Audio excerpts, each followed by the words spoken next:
दोस्तों, इस नई और दिलचस्प चर्चा में स्वागत है। आज हम एक ऐसी दुनिया में चलेंगे जहां जानवर आपस में बातें करते हैं और पता है, ये हमें जिंदगी के सबसे बड़े सबक सिखाते हैं। ये बोलने वाले जानवरों की आसान कहानियां दरअसल एक शानदार और प्रैक्टिकल टूल किट की तरह काम करती हैं।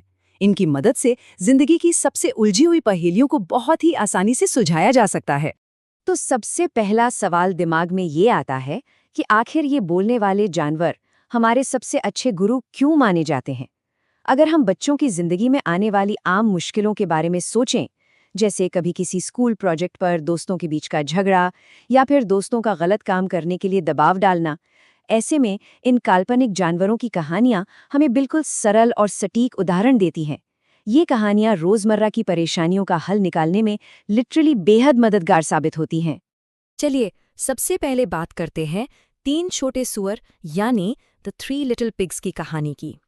ये हमें बताती है कि समझदारी और मेहनत आसान रास्तों से बेहतर क्यों होती है। एक तरफ वो घर थे जो घास फूस और लकड़ियों से बने थे।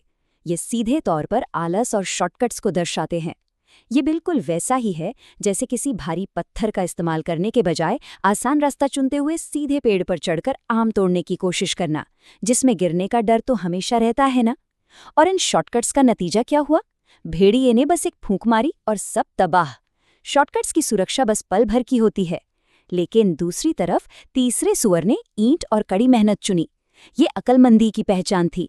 जब भेड़िया थक हार कर चिमनी से अंदर घुसने की कोशिश करने लगा, तो इस तीसरे सुअर ने हथियारों का नहीं बल्कि अपनी अक्ल का इस्तेमाल किया।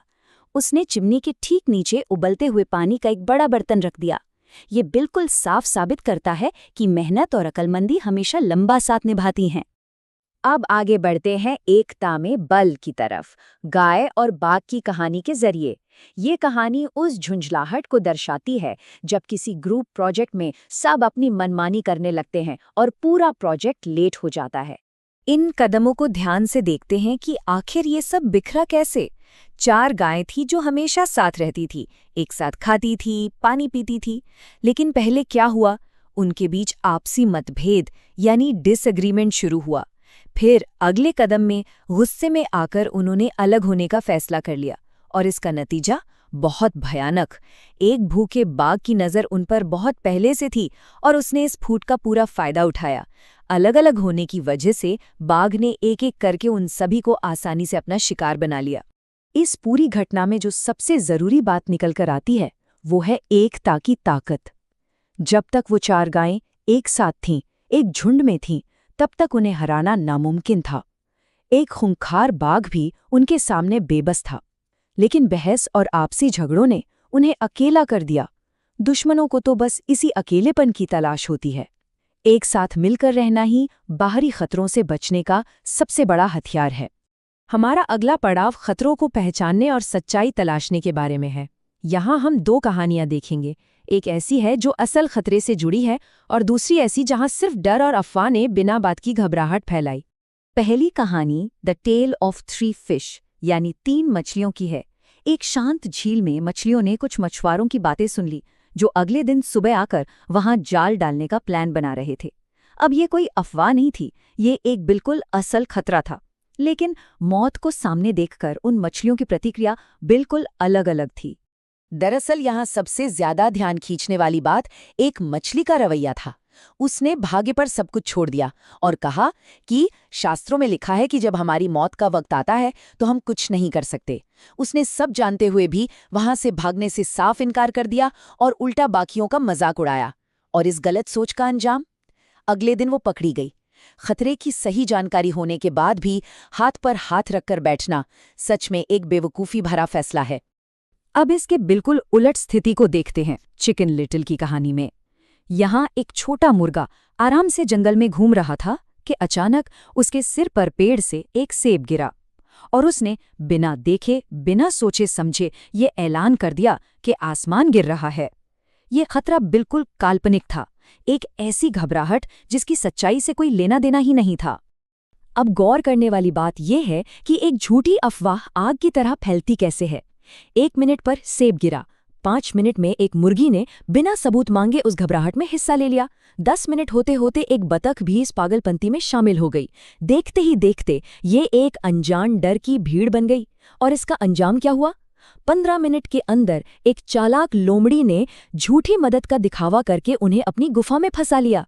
अनजानों पर बिना सोचे भरोसा करना सीधे तबाही को दावत देना है। तो इस सब का निचोड़ क्या है? इन दोनों कहानियों से हम आज की जिंदगी के लिए एक बहुत काम की चेकलिस्ट बना सकते हैं।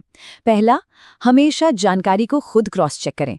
दूसरा, किसी पर भी भरोसा करने से पहले पूरी तरह सावधान रहें। और तीसरा, सबसे खास बात, बिना सोचे समझे भीड़ के पीछे भागना बंद करें। आंख मूंद कर दूसरों की बात मान लेने से कभी किसी का भला नहीं हुआ है। अब हम पहुंच गए हैं अपनी आखिरी कहानी पर, भालू और 2 दोस्त। ये हमें सच्चे दोस्तों की पहचान करना सिखाती है। ये उन दोस्तों के बारे में है जो वादे तो करते हैं लेकिन जरूरत पड़ने पर पीछे हट जाते हैं, जैसे लाइब्रेरी में मदद करने का वादा करके आईन वक्त पर गायब हो जाना। एक भयानक जंगल से गुजरते हुए दोनों दोस्तों ने ये पक्का वादा किया था कि मुसीबत आने पर वो एक दूसरे का साथ कभी नहीं छोड़ेंगे। लेकिन उस नाजुक पल को सोचें, जैसे ही एक बड़ा भालू सामने आया, एक दोस्त ने सारे वादे भुला दिए और अपनी जान बचाने के लिए तुरंत पेड़ पर चढ़ गया। दूसरा दोस्त, जिसे पेड़ पर चढ़ना नहीं आता था, वो नीचे बेबस रह गया। उसने मजबूरी में जमीन पर लेटकर खुद को मरा हुआ दिखाने का रास्ता चुना, क्योंकि उसके अपने ही दोस्त ने उसे अकेले मौत के मुंह में छोड़ दिया था। और ये घटना एक झूठे दोस्त की बिल्कुल ठीक परिभाषा को समझाती है। भालू ने उस जमीन पर लेटे हुए लड़के के कान में आकर जो फुसफुसाया था, वो यही गहरा सच था। एक झूठा दोस्त वो होता है जो हर मुसीबत में साथ निभाने का बड़ा वादा तो जरूर करता है, लेकिन खतरे का सबसे पहला इशारा मिलते ही अपने स्वार्थ में डूबकर दूसरों को अकेला छोड़ देता है। ऐसे लोगों की असलियत जानना जिंदगी में बेहद बेहद जरूरी है। सिर्फ 5, जी हाँ, इस चर्चा में हमने जो ये 5 बेहतरीन जानवरों की कहानियां देखी हैं, ये सदियों पुरानी जरूर हैं, लेकिन आज भी इनकी अहमियत उतनी ही ज्यादा है। ये सिर्फ बच्चों की कहानियां नहीं है दोस्तों, बल्कि हमारे सामाजिक रिश्तों और हमारे हर दिन के फैसलों को परखने का एक कंप्लीट टूल किट है। तो इस चर्चा को खत्म करते हुए एक छोटा सा लेकिन सोचने पर मजबूर करने वाला सवाल सामने आता है। इनमें से कौन सी कहानी हमारी आज की जिंदगी या आने वाली चुनौतियों को सबसे बेहतर तरीके से दर्शाती है? इस पर विचार जरूर होना चाहिए, क्योंकि ये सरल कहानियां आज भी इंसानी फितरत को पूरी सटीकता से समझाती हैं। उम्मीद है इस चर्चा ने कुछ नया सोचने पर जरूर मजबूर किया होगा।